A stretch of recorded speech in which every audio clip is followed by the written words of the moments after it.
नमस्कार, मैं एडवोकेट विकास यादव एक बार फिर से स्वागत करता हूं आप सबका एक नई वीडियो में। काफ़ी बच्चों के क्वेश्चन आ रहा था कि भाई सर हम सीओपी कैसे हम अपना कलेक्ट करें, एआईबी रिजल्ट आने के बाद क्या उसका प्रोसीजर होगा, सर एक वीडियो बना दीजिए। तो उसी के रिगार्डिंग ये वीडियो है, ध्यान से देखना कि कैसे आपको स्टेप बाय स्टेप अपना सीओपी के लिए जो काम आपको करना पड़ेगा रिजल्ट आने के बाद, वो इस वीडियो में मैं डिस्कस करने वाला हूँ। देखिए, जब एआईबी का रिजल्ट आएगा आपका अभी आने वाले टाइम में कभी भी आ सकता है, डिपेंड करेगा कितने ऑब्जेक्शन स्टूडेंट ने फाइल किए हैं। जैसे बता दूं मैं आपको, आज रात के 12 बजे तक आखिरी डेट है, आप तभी तक ही ऑब्जेक्शन फाइल कर सकते हो। उसके बाद फाइनल रिवाइज्ड आंसर की आ जाएगी, उसके बाद कोई ऑब्जेक्शन आप फाइल नहीं कर सकते। तो जिन बच्चों ने अभी तो ऑब्जेक्शन नहीं किया है, ऑब्जेक्शन आप कर दीजिएगा। देखिए, रिजल्ट में आपको या तो पास लिखा आएगा, भाई जिन बच्चों ने जो क्राइटेरिया है 45 मार्क्स का, या फिर कट ऑफ डिक्रीज होती है, क्वेश्चन डिलीट हो जाते हैं तो कट ऑफ डिक्रीज हो जाएगी, 44 हो जाएगी, 43 हो जाएगी, वो देखा जाएगा। अगर डिक्रीज हो जाती है उसके अकॉर्डिंग जो भी उन्होंने क्राइटेरिया पास किया, पास लिखा आ जाता है, तो उन बच्चों का सीओपी आ जाएगा। या फिर आपका जो रिजल्ट है उसके अंदर फेल लिखा आएगा। देखिए, इन बच्चों का कुछ भी नहीं आएगा सीओपी वगैरह। इन बच्चों को एक ही है कि थोड़ा सा भाई अपना अगली बार अपना फिर से मन लगा के मेहनत करना। एक आपका विद हेल्ड लिखा आ सकता है रिजल्ट में, और एक आपका लिखा आएगा रिजेक्टेड। ठीक है, तो जिन बच्चों का फेल लिखा रहा है उन बच्चों को कुछ नहीं करना यार, थोड़ा सा हिम्मत रखो, तुम्हारा कोई काम रुका नहीं है ये फेल लिखाने से। ठीक है, जैसे तुम प्रैक्टिस करते आ रहे हो पहले, या फिर जुडिशरी की तैयारी करते आ रहे हो, या और भी कोई काम करते आ रहे हो अपनी लाइफ में, एलएलएम कर रहे हो आप, तो कंटिन्यू रखो यार, कोई दिक्कत थोड़ी ना है, रिजल्ट आने से कोई रुकी थोड़ी ना वो चीज़ें। बस एक चीज़ का ध्यान रखना, इस बार जो भी आपने मिस्टेक करी है वो मत करना। नेक्स्ट टाइम ये प्लेलिस्ट मैंने पूरी बना रखी है, 100% प्रीवियस ईयर करा रखे, 1500 से ज़्यादा प्रीवियस ईयर मैंने सोल्व करा रखे हैं। कई बच्चों ने एग्जाम से 1-2 दिन पहले ही देख के एग्जाम क्लियर किया है, 70-80 नंबर उनके आ रहे हैं आराम से। और जिन बच्चों का रिजल्ट में विद हेल्ड और रिजेक्टेड लिखा रहा है, उन बच्चों से एक ही मैं सजेशन है मेरा कि भाई आप अपना ये जो एक वीडियो है मैंने आज से 2-3 दिन पहले डाला था, रिजल्ट विद हेल्ड लिखा है या रिजेक्टेड लिखा है, रीचेक करवाना है मार्क को, तो आप क्या प्रोसीजर उसका होगा वो आप एक बार यहाँ पे आराम से वीडियो में समझ के आप अपना जो रिजल्ट आएगा उसके बाद अप्लाई कर सकते हो। तो आप ये वाला वीडियो एक बार देख लेना। तो हम बात करते हैं जिन बच्चों का रिजल्ट में पास लिखा रहा है उन्हें क्या करना है। उनके पास फिलहाल कुछ इंपॉर्टेंट डॉक्यूमेंट्स फिलहाल उनके पास हार्ड कॉपी रख लो आप। ठीक है, थोड़ा सा अपना पीडीएफ अरेंज कर लो उनका। एआईबी एडमिट कार्ड आपके पास होना चाहिए। ठीक है, जो एआईबी 18 एग्जाम हुआ है उसका एडमिट कार्ड का प्रिंट आउट रखिए अपने पास। एआईबी एप्लीकेशन फॉर्म जब आपने फिल किया था उसकी जो फी रिसिप्ट थी लगभग 3600 रुपये थे, तो वो आप अपना पास रखिए। अगर SC ST के कम थे तो आप उसके अकॉर्डिंग अपना वो जो फी रिसिप्ट थी वो आप अपने पास रखिए, उसकी PDF कॉपी, ताकि टाइम आने पे आप उसका प्रिंट आउट निकलवा के वो हमें हेल्प पड़ेगी। अभी एक आपका एआईबी रिजल्ट जो अभी कंडक्ट कराया गया है एआईबी 18, उसका जो रिजल्ट आएगा उसकी भी आपको एक PDF कॉपी रखनी है, उसका भी प्रिंट आउट रखना है कि उस पर पास लिखा होना चाहिए। ठीक है, state bar council enrolment certificate, जब भी आपको पता होगा कि एआईबी फॉर्म भरते हैं तो सबसे पहले हमें एनरोलमेंट कराना पड़ता है किसी भी स्टेट बार काउंसिल में, तो वहाँ पर आपका सर्टिफिकेट आ गया होगा, तो वो भी आपके पास होना चाहिए।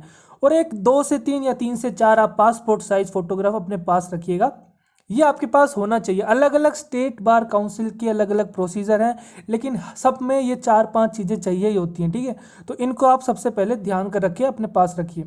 उसके बाद क्या करना होता है, आपको एक फॉर्म फिल करना होता है। ठीक है, या तो आपको वो अपने डिस्ट्रिक्ट कोर्ट जो होते हैं उनकी लाइब्रेरीज में मिल जाएगा, या उनके जो ऑफिस होते हैं बार, ठीक है, जो डिस्ट्रिक्ट कोर्ट बार का आपका ऑफिस है वहाँ पर मिल सकता है आपको, या फिर आपका स्टेट बार काउंसिल जो ऑफिस है आपको वहाँ से वो फॉर्म मिल सकता है। आपको वो फॉर्म फिल करना पड़ेगा, उसके बाद ये आपके आगे की कार्रवाई शुरू होगी।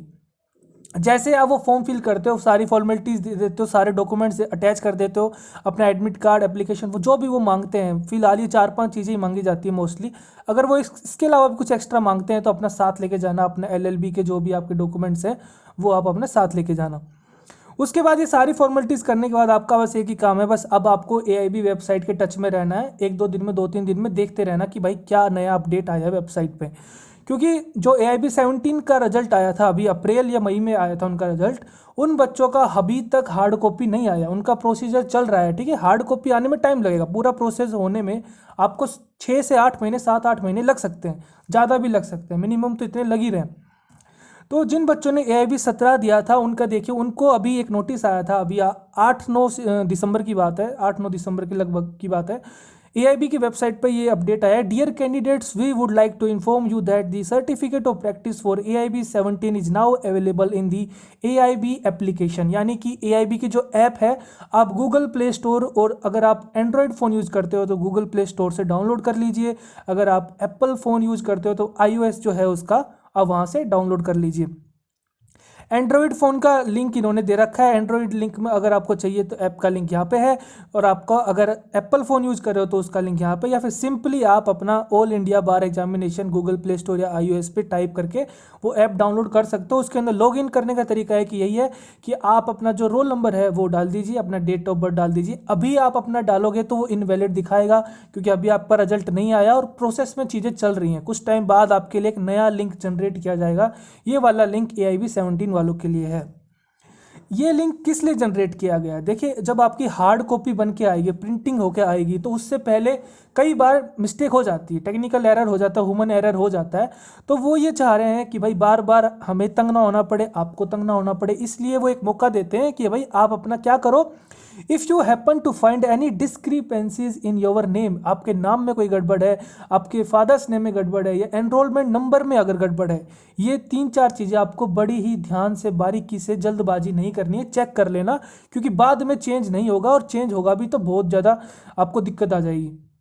There is an option to edit your details, वहाँ पे एप्लीकेशन लिंक पे आप देखोगे तो एडिट करने का ऑप्शन होगा, आप एडिट कर सकते हो। While correcting your details the application will prompt you to attach supporting documents, यानी कि जब आप एडिट कर रहे हो तो वो हाथों हाथ आपसे मांगेगा कि भाई आप क्या प्रूफ है आपके पास, तो यानी कि आपको जितने भी आपके डॉक्यूमेंट्स हैं, एनरोलमेंट सर्टिफिकेट है, आपका जो नाम है 10th की मार्कशीट पे फादर्स का नाम है, वो पूरा आपका आधार कार्ड वगैरह भी देख सकता है, तो वो जो भी मांगता है आप वहाँ पे अटैच कर दीजिए।